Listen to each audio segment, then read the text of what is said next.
আমাদের হাতে থাকা ছোট্ট মোবাইল ফোন, কম্পিউটার বা ইলেকট্রনিক্স ডিভাইস নষ্ট হয়ে যাওয়ার পর ফেলে দেই।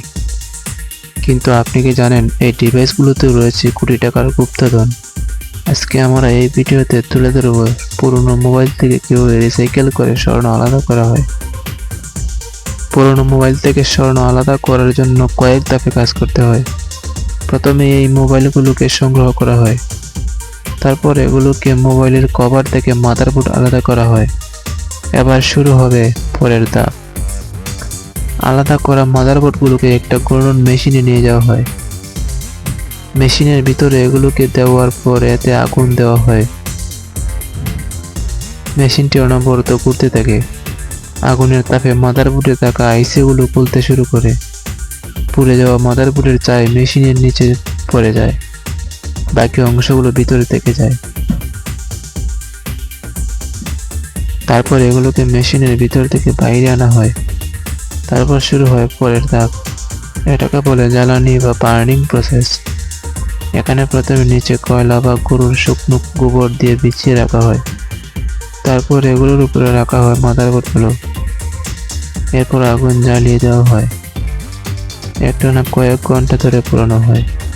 দীর্ঘ সময় ধরে আগুন জ্বালানোর পরে মাদারবোর্ডে থাকা পাইপের অংশগুলো পুড়ে বাঁকা হয়ে যায়।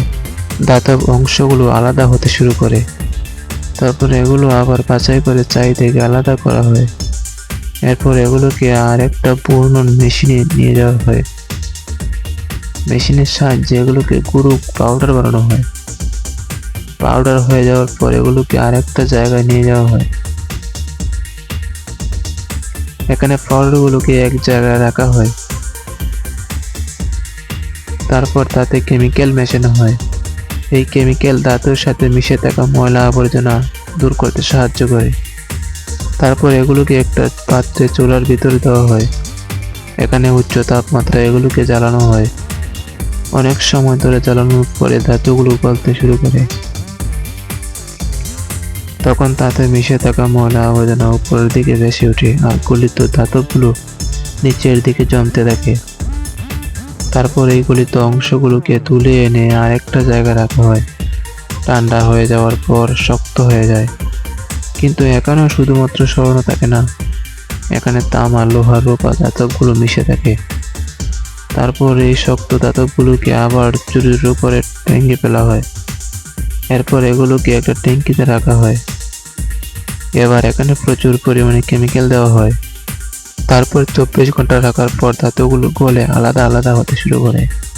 কিন্তু এখানে স্বর্ণের টুকরোগুলো গলে যায় না। তারপর একে আবার পেপারের মাধ্যমে ছেঁকে নিতে হয়। এখানে গলিত সব অন্য ধাতু নিচের দিকে পড়ে যায় আর স্বর্ণের টুকরোগুলো জমা হতে শুরু করে। এবার এগুলোকে সংগ্রহ করা হয়। তারপর এগুলোকে আবার উচ্চ তাপমাত্রায় গলানো হয়। তারপরে স্বর্ণের টুকরোগুলো গলে গিয়ে একসাথে মিশে যায়। তৈরি হয়ে যায় খাঁটি 24 ক্যারেট স্বর্ণ। ধারণা করা হয় প্রায় 100 কেজি মাদারবোর্ড পুরানো হলে তার থেকে 50 গ্রাম স্বর্ণ পাওয়া যায়।